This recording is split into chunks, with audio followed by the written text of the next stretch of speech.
नमस्कार दोस्तों, मैं वैभव एक बार फिर से आप सभी का स्वागत करता हूं आपके अपने यूट्यूब चैनल टारगेट सरकारी नौकरी पर। तो आप सभी लोगों का स्वागत है। जल्दी से सारे लोग आ जाइए और जितने लोग जुड़ते चल रहे हो सभी लोग सेशन को एक बार लाइक कर दो, सेशन को एक बार आप सभी लोग शेयर कर दो ताकि बाकी साथी जो अभी तक नहीं जुड़ पाए तो वो सारे लोग भी जुड़ जाएं। सेशन को लाइक कर दो, सेशन को शेयर कर दो और जो लोग पहली बार हो चैनल को सब्सक्राइब कर लो ताकि जब भी हम लोग लाइव आते हैं तो इसकी नोटिफिकेशन सबसे पहले आपको मिल जाया करे। तो चलिए शुरू करते हैं इसी के साथ आज के सेशन को। बहुत महत्वपूर्ण सेशन होने वाला है और बहुत अच्छे क्वेश्चंस को हम लोग करने वाले हैं। चलिए पहले प्रश्न की तरफ चलते हैं। पहला प्रश्न आपका है, चौथा खंभा संप्रत्यय संदर्भित करता है। तो अगर हम लोग बात करें चौथे खंभे की बात करें तो ये जो चौथा खंभा शब्द है ये किसको सूचित करता है, किससे संबंधित है। देखो इस चौथा खंभा जो दिया गया है अगर इसी को हम लोग इंग्लिश में बात करें तो इसको हम लोग क्या कर सकते हैं, इंग्लिश में इसको हम लोग कह सकते हैं फोर्थ पिलर कह सकते हैं। ठीक है, क्या कर सकते हैं तो फोर्थ पिलर कह सकते हैं। ठीक है, चौथा खंभा। तो बताइएगा जो ये चौथा खंभा है, फोर्थ पिलर है, तो ये किसके लिए प्रयोग किया गया है। देखो संविधान में तीन चीजें हैं, कार्यपालिका, विधायिका और न्यायपालिका। ये तीन स्तंभ तो है ही, ये तीन पिलर तो है ही। इसके अलावा अगर हम लोग बात करेंगे तो चौथा स्तंभ जो होता है वो प्रेस या मीडिया को कहा जाता है। फोर्थ पिलर चौथा स्तंभ किसको कहते हैं तो प्रेस या मीडिया को कहते हैं। पहले प्रश्न का क्या हो जाएगा, ऑप्शन बी बिल्कुल करेक्ट हो जाएगा। अगर हम लोग प्रेस या मीडिया की स्वतंत्रता की बात करेंगे तो देखो प्रेस या जो मीडिया की जो स्वतंत्रता है ये अनुच्छेद 19A या फिर आप कह सकते हो अनुच्छेद 19 का में शामिल है, विचार अभिव्यक्ति की स्वतंत्रता में। ठीक है, क्या है तो देखो अनुच्छेद 19 का में 19A में विचार अभिव्यक्ति करने की स्वतंत्रता दी गई है और इसी वाली स्वतंत्रता में क्या होगा तो प्रेस या मीडिया की भी स्वतंत्रता शामिल है अनुच्छेद 19A में। और प्रेस या मीडिया को चौथा स्तंभ कहा जाता है, फोर्थ पिलर कहा जाता है। तो पहले प्रश्न का क्या हो जाएगा, ऑप्शन बी यहां पर बिल्कुल करेक्ट हो जाएगा। चलिए आगे बढ़ते हैं दूसरे प्रश्न की तरफ। दूसरे प्रश्न का सभी लोगों को आंसर करना है।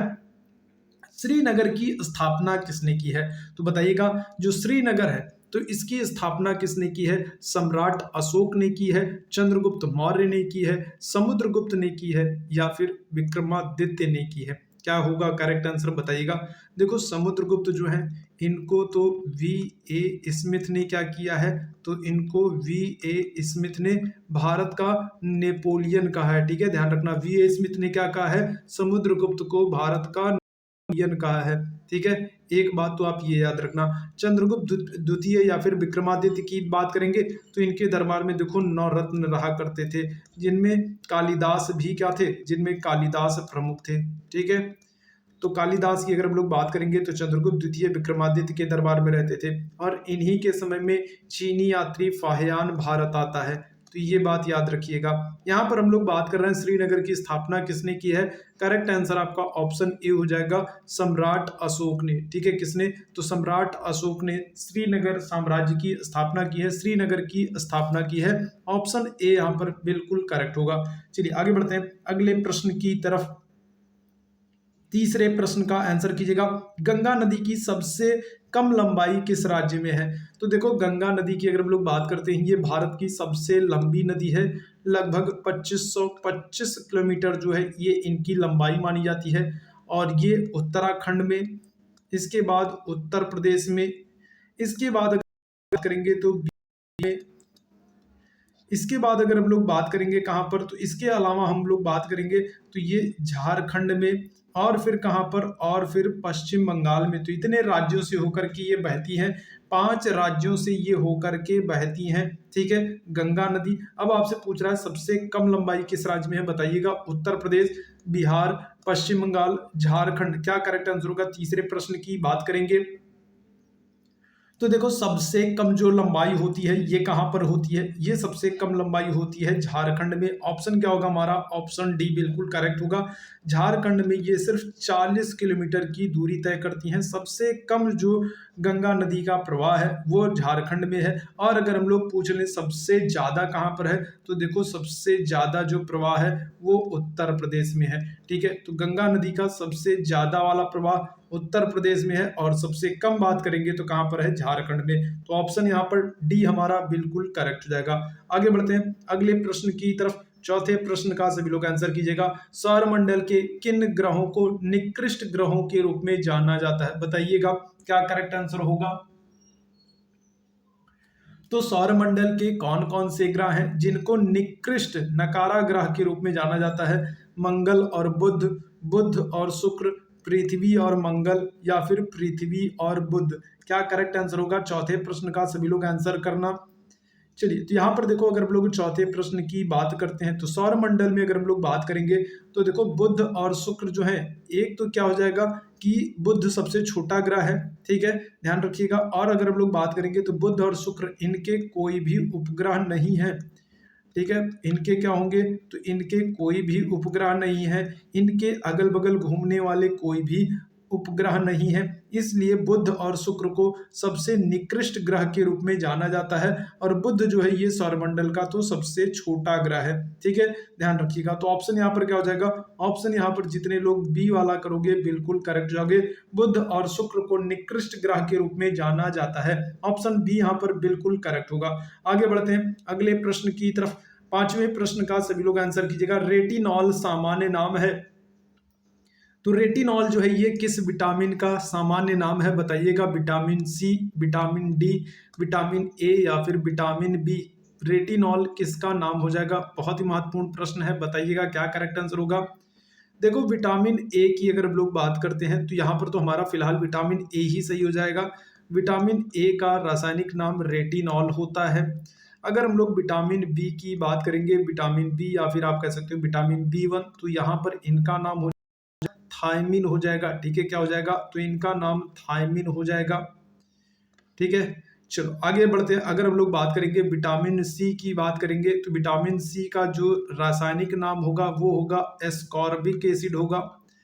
ठीक है, तो विटामिन सी का जो रासायनिक नाम है ये एस्कॉर्बिक एसिड हो जाएगा।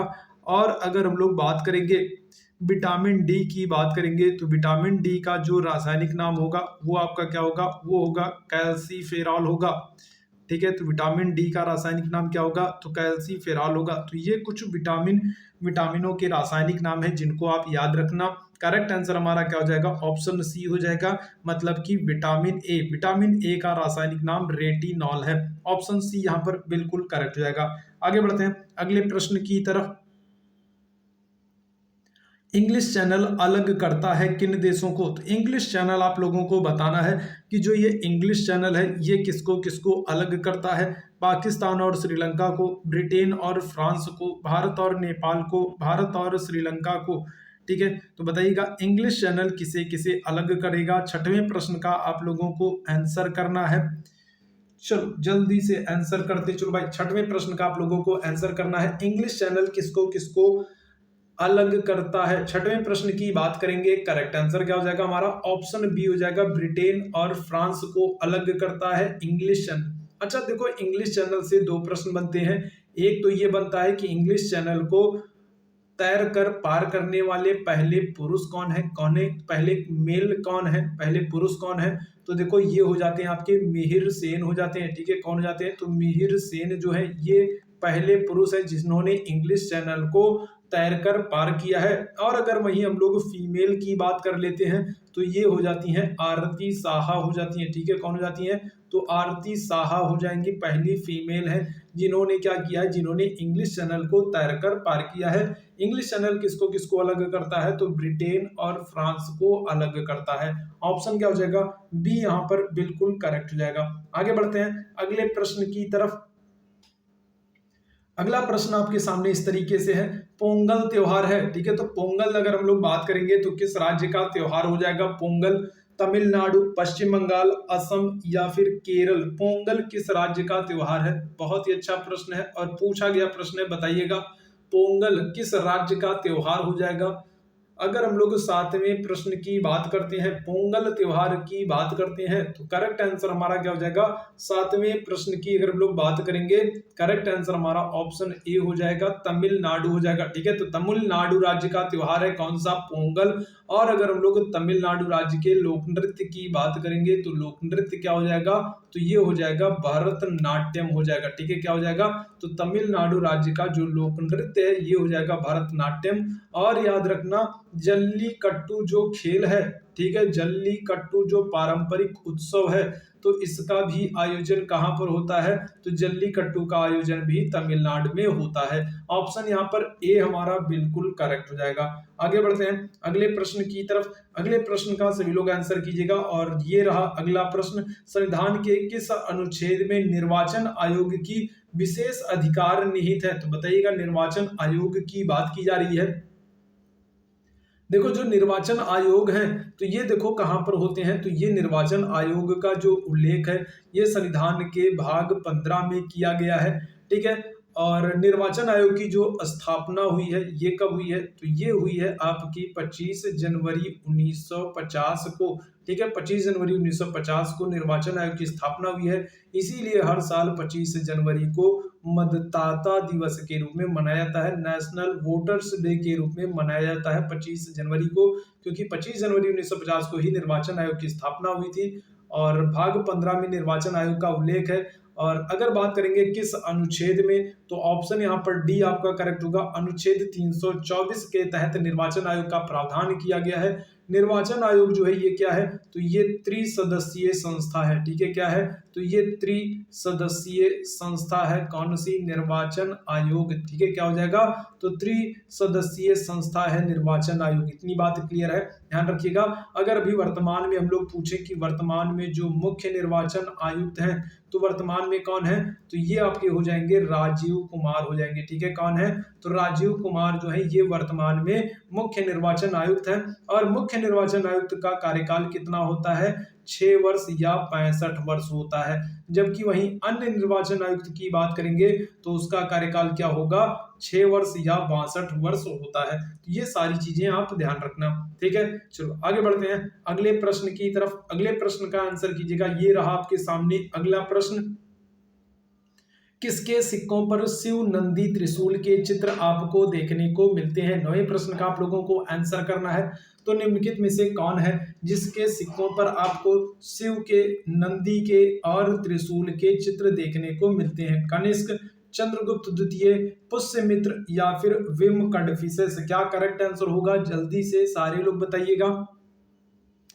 तो कौन सा राजा है जिसके सिक्कों पर आपको शिव नंदी त्रिशूल के चित्र देखने को मिलेंगे? 9वें प्रश्न की हम लोग बात करेंगे। करेक्ट आंसर आपका ऑप्शन डी हो जाएगा, विम कडफिसेस। ठीक है, अच्छा देखो, जो ये विम कडफिसेस है ये कुषाण वंश में पहला महत्वपूर्ण राजा है। ठीक है, क्या होगा? तो कुषाण वंश में पहला महत्वपूर्ण राजा है। ये बात आप याद रखना, कुषाण वंश में क्या है? तो पहला महत्वपूर्ण राजा है। और क्या होगा? कुषाण वंश में पहला राजा है जो सोने के सिक्के चलवाएगा। ठीक है, क्या होगा? तो कुषाण वंश में पहला राजा है जो क्या करेगा? जो सोने के सिक्के चलवाएगा। कुषाण वंश में पहला राजा है, पहला महत्वपूर्ण राजा है। और इसके सिक्कों पर क्या होगा?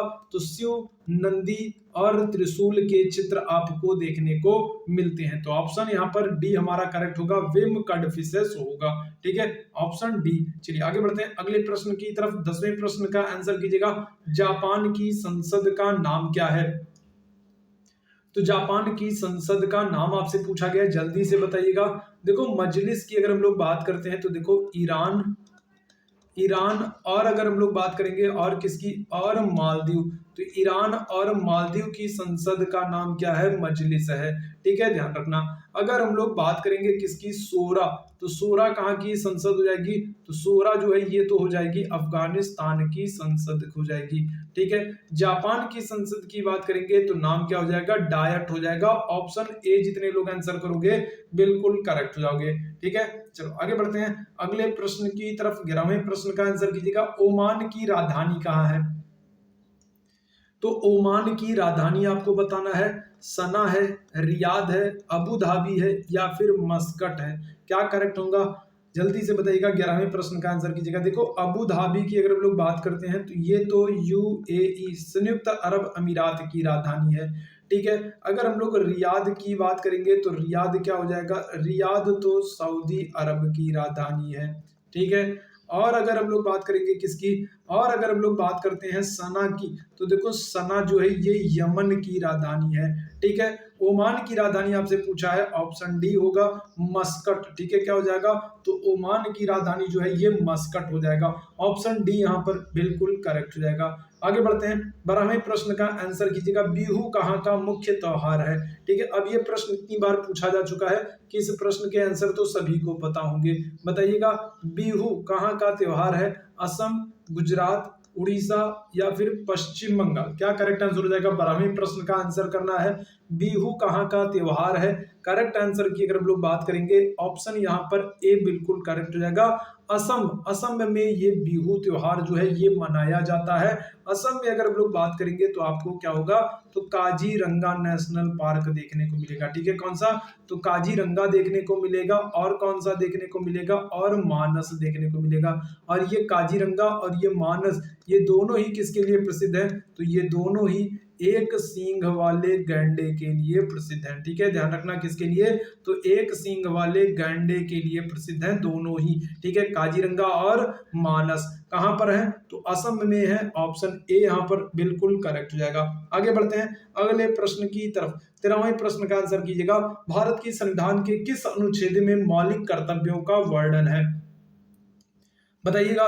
भारतीय संविधान का कौन सा अनुच्छेद है जिसमें मौलिक कर्तव्यों का वर्णन है। सबसे पहले बात करते हैं मौलिक कर्तव्यों की, तो इनको किस देश से लिया गया है, तो देखो इनको रूस या फिर आप कह सकते हो क्या, इनको कह सकते हो आप सोवियत संघ से, रूस या फिर सोवियत संघ से मौलिक कर्तव्यों को लिया गया है।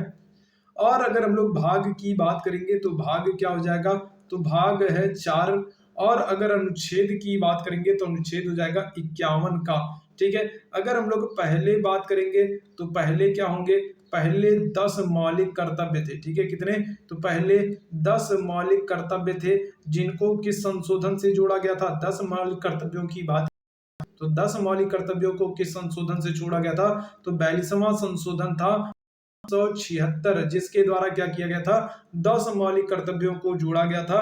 किस समिति की सिफारिश पर, तो स्वर्ण सिंह समिति की सिफारिश, ध्यान रखिएगा कौन सी समिति थी, तो स्वर्ण सिंह समिति थी। स्वर्ण सिंह समिति की सिफारिश पर 42वें संशोधन 1976 के द्वारा 10 मौलिक कर्तव्य जोड़े गए थे। अभी वर्तमान में अगर हम लोग बात करें तो मौलिक कर्तव्यों की संख्या कितनी है, 11 हो गई है। 11वां मौलिक कर्तव्य के संशोधन से, तो 86वें संशोधन 2002 से जोड़ा गया है 11वें मौलिक कर्तव्य को। तो वर्तमान में मौलिक कर्तव्यों की संख्या 11 है। 51 का में 51 ए में इनका उल्लेख है। आगे बढ़ते हैं अगले प्रश्न की तरफ। 14वें प्रश्न का सभी लोग आंसर कीजिएगा। विटामिन सी की कमी से होने वाला रोग कौन सा है, तो बताइएगा विटामिन सी की कमी से कौन सा रोग होता है। पेलाग्रा रोग होता है, बेरी बेरी होता है, रतौंधी होता है, या फिर स्कर्वी होता है। 14वें प्रश्न का सभी लोग आंसर कीजिएगा। विटामिन सी, विटामिन सी का रासायनिक नाम अभी हम लोगों ने बात की थी, क्या होगा, विटामिन सी का रासायनिक नाम जो होगा वो एस्कॉर्बिक एसिड होगा, ठीक है। क्या होगा, तो एस्कॉर्बिक एसिड जो है ये नाम होता है विटामिन सी का। और क्या होंगे, तो देखो खास करके ये खट्टे जो आपके फल होते हैं, तो खट्टे फलों में ये मिलते हैं, जैसे आंवला हो गया, ठीक है, इस नींबू हो गया, संतरा हो गया, तो जो खट्टे फल होते हैं उनमें आपको क्या होगा, विटामिन सी देखने को मिलता है। कौन सा रोग होता है, ऑप्शन सी बिल्कुल करेक्ट हो जाएगा, स्कर्वी रोग होगा विटामिन सी की कमी से। और अगर आप में विटामिन सी की कमी हो जाती है तो फिर क्या होगा, तो दांतों से संबंधित आपको समस्या देखने को मिलेगी, ठीक है। दांतों का टूट करके गिरना, या फिर मसूड़ों से खून आना, या फिर बाकी जो दांतों से संबंधित समस्या होती है वो सब विटामिन सी की कमी की वजह से होती है। तो ऑप्शन यहाँ पर डी हमारा बिल्कुल करेक्ट होगा, स्कर्वी। आगे बढ़ते हैं अगले प्रश्न की तरफ। 15वें प्रश्न का आंसर कीजिएगा। कैलाश सत्यार्थी संबंधित है। देखो कैलाश सत्यार्थी की अगर हम लोग बात करें तो भारत के संदर्भ में ये काफी महत्वपूर्ण व्यक्ति हैं, और उसका कारण क्या है तो अभी मैं आप लोगों को बता देता हूं। देखो कैलाश सत्यार्थी जो हैं इन्होंने 1980 में, ठीक है, क्या किया था, तो 1980 में इन्होंने एक एनजीओ शुरू किया था, एक आंदोलन शुरू किया था, और उस आंदोलन का नाम क्या था, बचपन बचाओ आंदोलन। तो शुरुआत कब की है, 1980 में की है बचपन बचाओ आंदोलन, एक एनजीओ के माध्यम से। और ये इनका अपना एक संगठन है, और इस संगठन के माध्यम से ये बच्चों को बचाने के लिए, जो बच्चे जो है जो जो ह्यूमन ट्रैफिकिंग का जो शिकार हो जाते हैं बच्चे, ठीक है, या फिर जिन बच्चों को गलत तरीके से उनका व्यापार कर दिया जाता है, बेच दिया जाता है, या फिर जो बच्चे, ठीक है, क्या कहते हैं कि माता पिता के अभाव में सड़कों पर भीख मांगते रहते हैं, तो ऐसे बच्चों को जो है फिर से मुख्य धारा में जोड़ना, उनका पुनर्वास करना, ये इनके आंदोलन का, इनके एनजीओ का उद्देश्य है। और इनके इन्हीं सारे कार्यों के कारण 2014 में क्या किया गया है, तो इनके इन्हीं सारे कार्यों के कारण 2014 में अगर हम लोग बात करेंगे तो इनको नोबेल पुरस्कार प्रदान किया गया, ठीक है, क्या किया गया, तो इनको नोबेल पुरस्कार दिया गया है कैलाश सत्यार्थी को, बचपन बचाओ आंदोलन से संबंधित है। ऑप्शन बी यहाँ पर बिल्कुल करेक्ट हो जाएगा। आगे बढ़ते हैं अगले प्रश्न की तरफ। 16वें प्रश्न का सभी लोग आंसर कीजिएगा। किसी प्राणी की ज्ञानेंद्रियां उसे सहायता प्रदान करती हैं, बताइएगा क्या होगा। तो जो कोई प्राणी है तो उसकी ज्ञानेंद्रियां उसे किस चीज में सहायता प्रदान करती हैं, श्वसन में, गतिशीलता में, तीव्र वृद्धि में, या फिर उद्दीपक के प्रति अनुक्रिया में, बताइएगा क्या करेक्ट आंसर हो जाएगा। चलो जल्दी से सारे लोग बताना क्या करेक्ट आंसर हो जाएगा। किसी प्राणी की ज्ञानेंद्रियां उसे किस में सहायता प्रदान करती हैं, श्वसन में, गतिशीलता में, तीव्र वृद्धि में, या फिर उद्दीपक के प्रति अनुक्रिया में। तो 16वें प्रश्न का आंसर करना है, क्या करेक्ट आंसर हो जाएगा, जल्दी से सारे लोग आंसर कीजिएगा। तो जो देखो किसी व्यक्ति की जो, या फिर किसी प्राणी की जो ज्ञानेंद्रियां होती हैं, जैसे मानो कि 5 ज्ञानेंद्रियां होती हैं, तो जो ये ज्ञानेंद्रियां होती हैं ये क्या करती हैं, तो ये किसी उद्दीपक के प्रति अनुक्रिया करने में सहायता प्रदान करती हैं, ठीक है। ऑप्शन क्या हो जाएगा, डी यहाँ पर बिल्कुल हमारा करेक्ट आंसर हो जाएगा। आगे बढ़ते हैं अगले प्रश्न की तरफ। 17वें प्रश्न का सभी लोग आंसर कीजिएगा। भारत में हरित क्रांति के जनक किसको माना जाता है।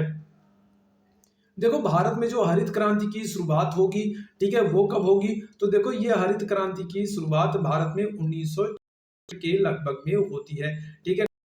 तो हरित क्रांति जो शुरुआत है ये 1966 के लगभग में होती है, ठीक है। और हरित क्रांति की शुरुआत का श्रेय जो है ये किसको जाता है, तो देखो ये जाएगा एम.एस. स्वामीनाथन को। भारत में हरित क्रांति का जनक एम.एस. स्वामीनाथन को माना जाता है। अगर विश्व में अगर हम लोग बात करते तो विश्व में जो हरित क्रांति है इसको शुरू करने का जो श्रेय है वो नॉर्मन बोरलॉग को जाता है, ठीक है। क्या करता है, तो नॉर्मन बोरलॉग को जाता है विश्व हरित क्रांति की शुरुआत करने का श्रेय, ठीक है। भारत में हरित क्रांति की शुरुआत करने का श्रेय एम.एस. स्वामीनाथन को जाता है।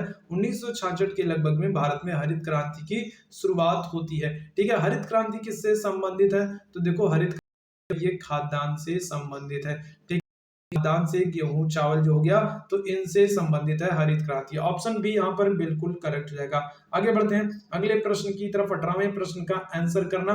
निम्नलिखित में से कौन सा नाटक विलियम शेक्सपियर द्वारा लिखा गया नहीं है, ठीक है। तो देखो यहाँ पर नहीं आपसे पूछा जा रहा है कि कौन सा नाटक विलियम शेक्सपियर के द्वारा नहीं लिखा गया है। Julius Caesar, Hamlet, arms and the man as you like it, क्या करेक्ट आंसर होगा। 18वें प्रश्न का सभी लोग आंसर करिएगा। चलिए जल्दी से बताइएगा क्या करेक्ट आंसर हो जाएगा भाई, चलिए फटाफट आंसर करो भाई, क्या करेक्ट आंसर हो जाएगा। तो यहाँ पर देखो अगर हम लोग बात करते हैं, ठीक है, यहाँ पर अगर हम लोग बात करेंगे तो देखो विलियम शेक्सपियर के द्वारा जूलियस सीजर भी लिखा गया है, हेमलेट भी लिखा गया है, और एज यू लाइक इट ये भी लिखा गया है। करेक्ट आंसर हमारा क्या होगा, आर्म्स एंड द मैन, ठीक है। तो ये विलियम शेक्सपियर की रचना नहीं है। ऑप्शन सी यहाँ पर बिल्कुल हमारा करेक्ट आंसर है। 19वें प्रश्न की तरफ चलते हैं। राष्ट्रीय प्रतिरक्षा संस्थान कहाँ पर स्थित है। 19वें प्रश्न का आंसर कीजिएगा।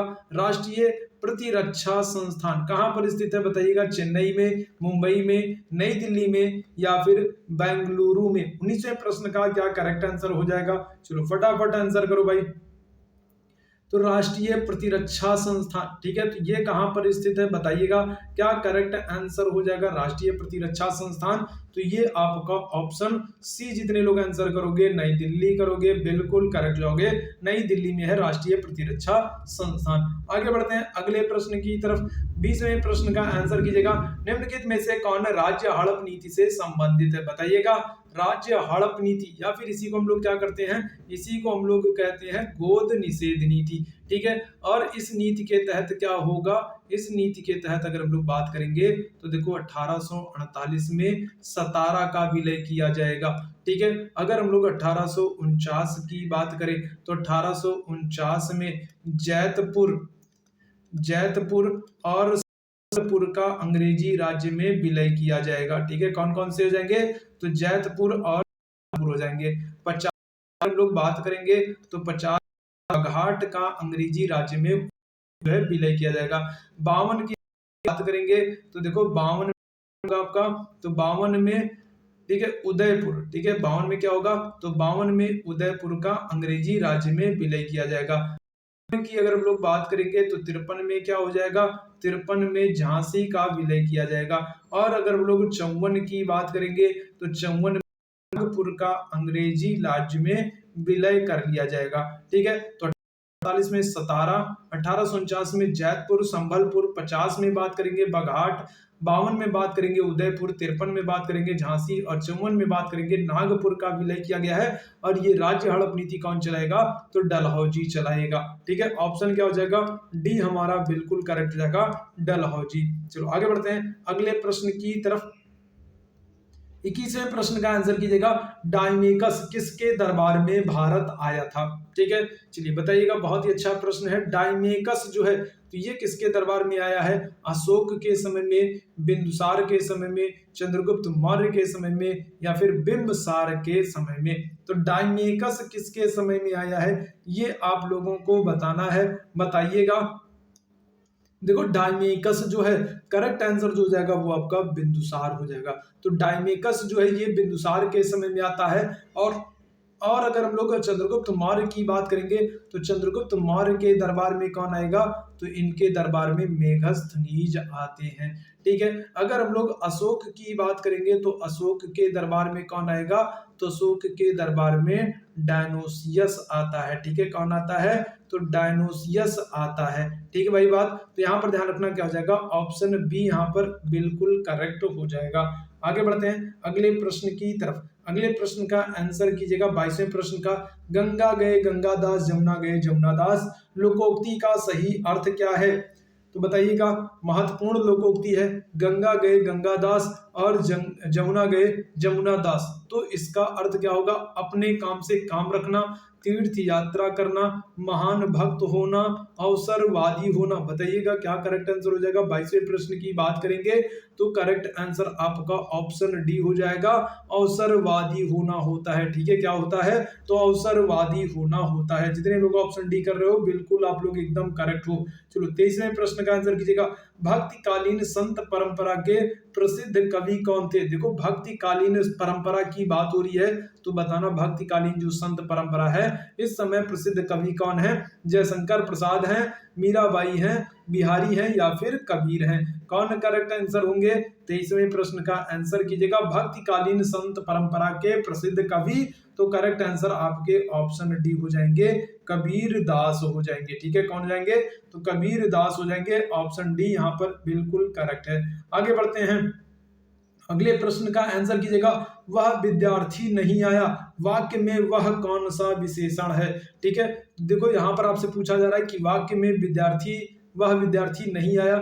इस वाक्य में जो ये वह शब्द का प्रयोग किया गया है तो ये वह क्या है, ठीक है। सार्वनामिक विशेषण है, परिमाण बोधक विशेषण है, गुणवाचक विशेषण है, या फिर संख्यावाचक विशेषण है। देखो वह की बात जो है तो ये वह शब्द प्रयोग किया जा रहा है किसके लिए, विद्यार्थी के लिए, ठीक है। किसके लिए, कि वह विद्यार्थी नहीं आया, तो ठीक है।